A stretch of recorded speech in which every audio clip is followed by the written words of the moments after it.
Hello everyone, today we are going to deal with the topics of biotechniques. In this first we deal with the topic agglutination. इसमें क्या होता है, agglutination का मतलब क्या होता है, ये इंटरेक्शन होती है बिटवीन द एंटीबॉडीज और एक पर्टिकुलर एंटीजन के बीच में, ठीक है, जो कि रिजल्ट करती है क्लम्पिंग, यानी कि गुच्छा बना लेती है, गुच्छा टाइप के स्ट्रक्चर बना लेती है, ग्रुप स्टैक स्ट्रक्चर बना लेती है। इसको हम क्या कहते हैं, एग्लूटिनेशन कहते हैं। इसमें जो एंटीबॉडीज होते हैं उसको हम एग्लूटिनेंस कहते हैं, ठीक है। एग्लूटिनेशन किस प्रिंसिपल पे बेस्ड होती है, ये प्रेसिपिटेशन रिएक्शन के प्रिंसिपल पे बेस होती है, यानी कि ये डिपेंड करती है on the cross linking of the polyvalent antigens. मतलब जो एंटीजन्स है उनकी जो पॉलीवेलेंसी है ना, जो पॉलीवेलेंट एंटीजन्स है वो कैसे एक दूसरे के साथ क्रॉस लिंक करते हैं, ये उस पर डिपेंड करती है। Just as excess of antibody inhibits precipitation reaction, such excess can also inhibit agglutination reaction. जैसे कि मतलब जब बहुत ज्यादा एंटीबॉडीज हो जाती है तो हमारी जो प्रेसिपिटेशन रिएक्शन है ना वो इनहिबिट हो जाती है, उसी टाइप से इसकी एक्सेस एग्लूटिनेशन रिएक्शन को भी इनहिबिट कर देती है। और इस इनहिबिशन को हम क्या कहते हैं, प्रोजोन इफेक्ट कहते हैं, ठीक है। अब इस प्रोजोन इफेक्ट का कॉज हम देखते हैं। प्रोजोन इफेक्ट का कॉज क्या है, सबसे पहले इसका कॉज क्या है, at high antibody concentration number of antibody binding sites may greatly exceeds the number of epitopes. यानी कि जितने एपिटोप्स प्रेजेंट है ना, जिन पे एंटीबॉडीज को बाइंड करना है, उनसे ज्यादा एंटीबॉडीज आ रही है, यानी कि एंटीबॉडीज एक्सेस में है एपिटोप से। As a result, most antibody bind antigen only univalently instead of multivalently। इसके मतलब इसके रिजल्ट में क्या होगा, जब एंटीबॉडीज बहुत ज्यादा है एपिटोप से, तो जो एंटीबॉडीज है एंटीजन के साथ में यूनिवेलेंटली बाइंड करेंगी रेदर देन मल्टीवेलेंटली, ठीक है। Antibodies that bind univalently can't cross link one antigen to another. और जब एंटीबॉडीज यूनिवेलेंटली बाइंड करती हैं तो वो एक दूसरे के साथ क्रॉस लिंकिंग नहीं करती हैं, ठीक है।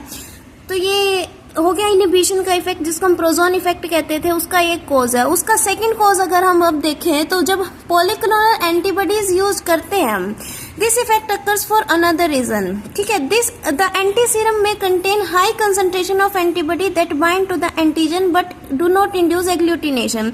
इसमें क्या है कि जो एंटी सीरम हमारे पास है उसमें बहुत सारी कंसंट्रेशन है एंटीबॉडी की, ठीक है, जो कि एंटीजन के साथ बाइंड कर सकती है, लेकिन ये एग्लूटिनेशन रिएक्शन शो नहीं करती, यानी कि क्लम्पिंग शो नहीं करेंगी। और इन एंटीबॉडीज को हम क्या कहेंगे, इनकम्प्लीट एंटीबॉडीज कहेंगे, ठीक है, जिसमें lack of agglutination activity of incomplete antibody may be due to the restricted flexibility in the hinge region. जो हमारे पास एंटीबॉडी स्ट्रक्चर होता है ना, वहां पे जो हिंज रीजन होता है उसमें क्या हो गया, लेस फ्लेक्सिबिलिटी हो गई है, ठीक है, जिसकी वजह से एग्लूटिनेशन रिएक्शन कॉज नहीं हो रही है, making difficult for antibody to assume the required angle for optimal cross linking. और जिसकी वजह से हमारे पास क्या हो गया कि जो हमें क्रॉस लिंकिंग की रिक्वायरमेंट थी वो भी नहीं हो पा रही है, तो इसकी वजह से हमारे पास क्या होगा, एग्लूटिनेशन रिएक्शन नहीं होगा, और वो क्या शो करेगा, प्रोजोन इफेक्ट शो करेगा, ठीक है। अब हम इसका एग्जाम्पल देखें एग्लूटिनेशन रिएक्शन का, तो इसमें सबसे पहले हम हेमा एग्लूटिनेशन रिएक्शन को हम देखेंगे। ये किस में होती है, जब हमने ब्लड टाइप पता करना होता है तब हम इस रिएक्शन को करवाते हैं, हेमा एग्लूटिनेशन रिएक्शन, ठीक है। हेम मतलब ब्लड वाला, एग्लूटिनेशन मतलब जो ये एग्लूटिनेशन रिएक्शन है, ठीक है। इसमें हम क्या करेंगे, आरबीसी लेंगे, उसको हम एंटीसीरा के साथ मिक्स कर देंगे टू ए और बी ब्लड ग्रुप एंटीजन्स, ठीक है।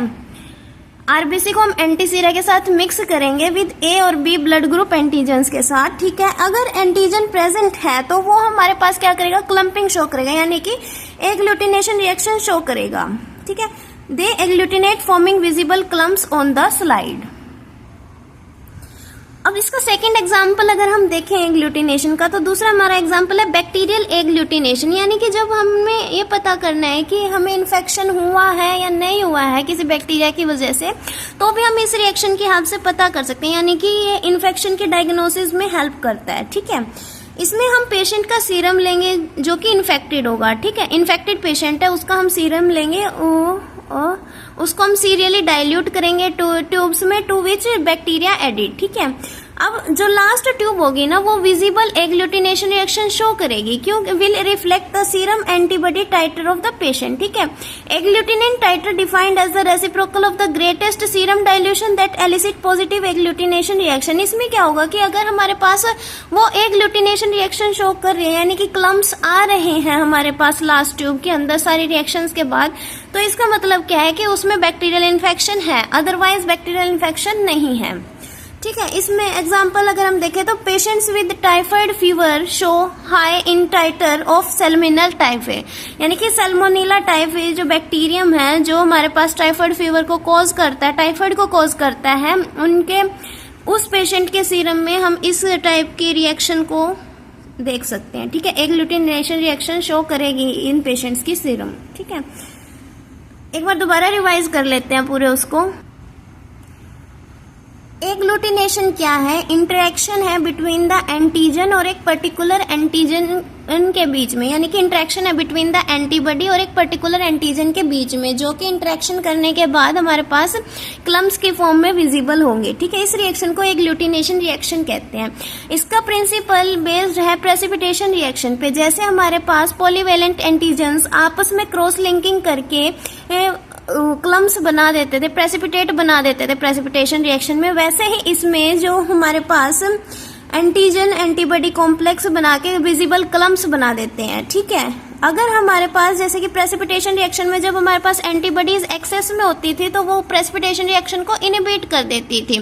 उसी टाइप से अगर यहाँ पे एंटीबॉडी एक्सेस में होगी तो ये एग्लूटिनेशन रिएक्शन को भी इनिबिट करेगी, और इस इनिबिशन को हम क्या कहेंगे? प्रोजोन इफेक्ट कहेंगे। ठीक है, और इसका कॉज क्या है? किसका कॉज? प्रोजोन इफेक्ट का कॉज क्या है?